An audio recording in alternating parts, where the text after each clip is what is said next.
Cape Cod Broadcasting weaves the listening environments of 99.9 WQRC, Ocean 104.7, WFCC Classical 107.5, Cape Country 104, and CapeCon.com's website experience to reflect the lifestyles of the people who live, work, and play on Cape Cod. We hope that you enjoy this podcast. I'm Laura Reckford, and this is Sunday Journal. We're focusing on issues with the town of Chatham and the Monomoy National Wildlife Refuge in this segment. I'm here in the studio with Sean Summers, chairman of the Chatham Board of Selectmen, and Bob Duncanson, director of the town of Chatham's Department of Health and the Environment and the Water Quality Laboratory. Welcome to the show to both of you.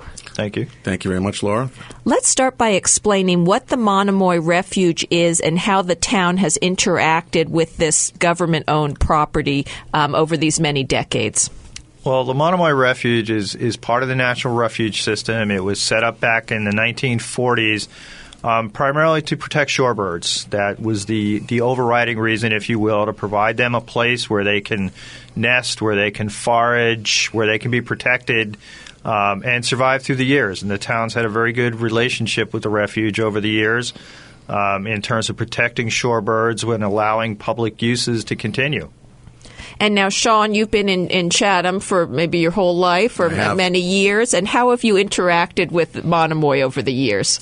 Well, like a lot of people who grow up there, I've spent a lot of time on the barrier beaches, Monomoy, South Beach, which is under some contention right now.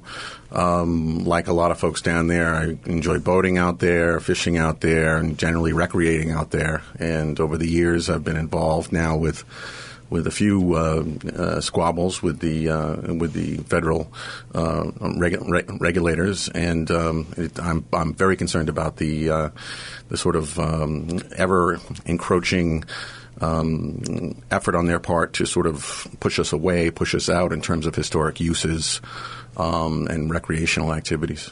And I'm sure many residents as well as visitors really appreciate having the Monomoy Refuge there and interact with it regularly. Well, that's part of the frustration, I think, is Chatham. Everyone understands that, the environment is very important to us. The environment is our economy. And we have been tremendous stewards of that. In fact, we've been lauded many, many times over the years by the federal authorities for our stewardship of the area. And that's one of the one things that perplexes us is that why would they want to expand when not only have we done a great job with it, but we have the resources to do it we have far more resources than they will have to do the same job. And it was about a year ago the officials from Monomoy came forward with this conservation plan. Firstly, I'd like to point out that we've been hearing about it coming out for at least a decade, virtually every year. And every year there seems to be a change of department head or something, so it doesn't happen. But when it did sort of plop down, it was done. It was a surprise in the sense that we didn't know if it was going to happen. It was also a surprise that we weren't really. They didn't really reach out to us and work with us in trying to develop that plan. And when it came out, we found numerous items that simply were just concerning, but many things that were inaccurate. What were the big items of contention with the plan? Well, there's the big items, I think, and so one of the ones to focus on really for the town's concern is the taking of another 700 acres of land and an unprecedented taking by the federal government of open water, which has been regulated jointly with the state and local authorities. I don't think that they have any mandate, or they certainly don't have any legislative authority to do this. So this is something that I think a lot of people should, not only Chatham, but this has potential reverberations for other communities throughout the nation, frankly. There are fisheries issues that they're planning on really stopping, essentially, based upon, I think, science about or questions about our gear that, frankly, were totally inaccurate. So I wanted to focus a little bit on that 717 acres. How will those issues be resolved? Well, those issues are going to be argued probably in court, really. We're going to have a court argument about it, and there's all kinds of arguments and legal opinions relative to accretion that they will make and we will make, and I'm fairly confident that that it's certainly not going to end up where it is right now. Yeah, if I may, I mean, we've had a fairly extensive aerial photography record going back almost 20 years now, and we believe we can make a very compelling argument that, frankly, our property, South Beach, actually accreted into Monomoy. And so from our perspective, it's fairly straightforward. Park Service at this point, not the Park Service, Fish and Wildlife Service at this point, doesn't necessarily hold that position. But we believe we can bring the geography and the science behind it with that record that we have to make a compelling argument that our land accreted to theirs, and therefore they don't particularly have a claim to what they've put forward. What's going on there in the waters south of Chatham? Well, I mean, we're in what's been described as roughly a 150-year cycle that deals with those outer beaches. Nauset Beach, which is starts way up in Orleans, comes down across the front of Chatham, and then basically is South Beach. That used to be one contiguous landmass. You could drive from Orleans all the way down to the south of Monomoy, basically, many years ago. And then gradually there's been cut-throughs resulting from storms and natural processes, so that now South Beach has separated from Nauset Beach, and South Beach is now connected to Chatham. And a few years ago, connected to Monomoy. And that's a continuing process. We're somewhere in that 150-year cycle. Gradually, South Beach will start to break up and move westward. Nauset Beach will continue to extend further south, and at some point, we'll get back to where we were years ago. But it's part of that dynamic process. I mean, there's been 2 additional breaches in South Beach within the last 3 years. So, it's just a system that's continually evolving, and that's why it's very difficult to decide who's got what and who should have jurisdiction. Our position is Chatham has done a very good job stewarding South Beach over the years and other areas. And I would like to also point out, Laura, if I may, that the Fish and Wildlife presents this as a vibrant, necessary habitat to protect, and I think that there's certainly Monomoy it has been for years, and Chatham's one of the most productive areas for plovers for one species. But what they don't point out, but's in the plan, is that part of this effort really is to exclude, and Chatham's really trying hard to, embrace ecotourism and things of that nature. And they want to essentially be controlling any kind of tourism out there. And I think in large part this plan is a revenue grab for them because they're under budgetary constraints. And they are offering us things like visitor centers and what have you. But we don't want that, and we don't need that.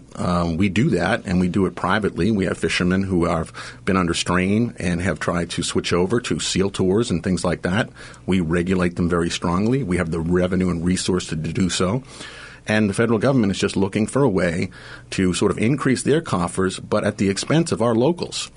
Not just the tourism industry, but specifically the fishing industry, where they want to change how they regulate the open waters, which, again, 4,000 acres of open waters, that's just a huge and unprecedented effort on their part. I'm Laura Reckford, and this is Sunday Journal. We're talking about the Monomoy National Wildlife Refuge and the issues with the town of Chatham with Monomoy's new conservation plan. I'm talking with Sean Summers, chairman of the Chatham Board of Selectmen, and Bob Duncanson, director of the town of Chatham's Department of Health and the Environment. Bob, you were going to talk a little bit about some of these fishing issues. Yeah, for many years, Chatham and the Commonwealth of Massachusetts, through the state's Division of Marine Fisheries, have regulated fisheries in the open water area to the west of Monomoy, and done so very effectively and with appropriate rules and regulations and limitations. Fish and Wildlife Service wants to change that. They want to take over jurisdiction of that open water area. And while they're willing to allow certain fisheries that they indicate are state-managed fisheries, they want to ban or regulate other fisheries. And we have real issues with that because some of the fisheries that they're proposing to regulate or to ban outright are historic fisheries for the town of Chatham, as well as many members of the community and, frankly, a lot of people that come to Cape Cod overall. And their reasons for regulating those fisheries or for banning them, frankly, are not rooted in science. These are the kind of decisions that need to be made in science. What's best for the resource? What's best for the environment? And when we reviewed the CCP, frankly, we didn't see that information. We didn't see support or justification for what they're proposing. And as part of the town's comments, we provided substantial documentation that a lot of their conclusions were wrong and really were based on insufficient or inappropriate science. They used examples of huge commercial dredges that are used in Europe to gather some species. Nothing like that takes place in the waters of Chatham. Nothing has. We're a small boat fishery. Scalloping in Chatham is done from skiffs, generally less than 20 feet with one person on board, not 90-foot draggers with crews of 10 and 20. So, some of their conclusions were just that onerous when we reviewed them. We're going to make the case and the argument that they don't need to take jurisdiction, that between what the town does and what the Commonwealth has done very successfully for many years is more than sufficient and has been more than sufficient to protect and preserve the resources, as well as meeting their goals, which is, continuing shorebird protection. We're not in there trying to get rid of the food source for these birds. We're there protecting it and in many ways enhancing it. One of the fisheries I think they talk about in the plan and had some revisions on the rules on was the mussel fishery, some real changes there. What was that about? They were proposing significant changes, because they believe, and there's some science to back up their argument that, mussels are a major food source for many of the bird species that they're trying to protect. But Chatham recognized that many years ago and changed our regulations so that we had set a minimum size for mussels. So the size mussels that people in Chatham are able to harvest are not the same size mussels that the birds are going after. The birds are going after the small seed mussels. Our regulations only allow harvest of anything larger than 2 inches. So we took the appropriate steps many years ago, recognizing that, it's a shared resource. Now, they had a comment period for this plan. What was the feedback? Actually, we just had a meeting last week with Scott Kahn and Libby herself in Chatham. And the part of the process initially came with a big public hearing at a high school gym that was absolutely filled to the brim. And promises had been made at that time that this was going to be a conversation with the town. They wanted to hear our thoughts. They wanted to work with us on perhaps altering things if they got things wrong. And really, I have to say, very frankly, that simply has been not the case. In fact, this Friday, Mr. Kahn directly said to us, in fact, I can quote him, he said I want to be clear, this is not a negotiation, unquote. He will not respond to any of our comments until the final draft comes out, which I don't know how anybody can interpret that as working with the town or negotiation. And in fact, the folks we have working with us in Washington had a meeting with Dan Ash, who is the head of Fish and Wildlife nationally. And the quote that I got back from our folks that Dan told our guy was, tell Chatham to get over it. So that's the kind of attitude that we're dealing with, and I think that's why we have citizens that are certainly upset about the plan itself, upset about the attitude, and we think that we're right on substance, and we're going to fight. Now, the issues with the petitions and most of the comments, did they mostly have to do with fishing issues? I think so. Certainly, it's a livelihood for a lot of people. And over the years, as Bob can attest to, we've had our own science done that proves that the things like mussel harvesting actually helps propagate the species. These folks are worried about wheeled carts on tidal flats, and they call them mechanized because the wheel moves round and round, not because they have an engine. This really is overreach by virtually anyone's definition who sees this or looks at it from afar as sort of a bystander. And you say Chatham will fight this. Well, we hired some folks in Washington who can certainly work that process. We're thinking about filing legislation addressing this issue. We're going to meet with our federal delegation in a few weeks in April. We'll travel down there ourselves. Bob and I may be part of that. We're going to make our pitch, and frankly, there are lots of regions across the country that are feeling the same way we are. And my view is that it's time to start reaching out to those regions and working together rather than responding as one region. And with regard to legislation, what would that be? I think it would be a federal regulation legislation, but that hasn't really been ironed out entirely or determined exactly what that's going to look like. But that's one of the avenues that we're thinking of taking. There's been no final decision. Again, we just found out very recently that we're not going to get a chance to really work with them. They will say they are but what they're doing really is checking their boxes, saying, well, we met with Chatham in March like we were supposed to, and we'll meet with them in April like we're supposed to.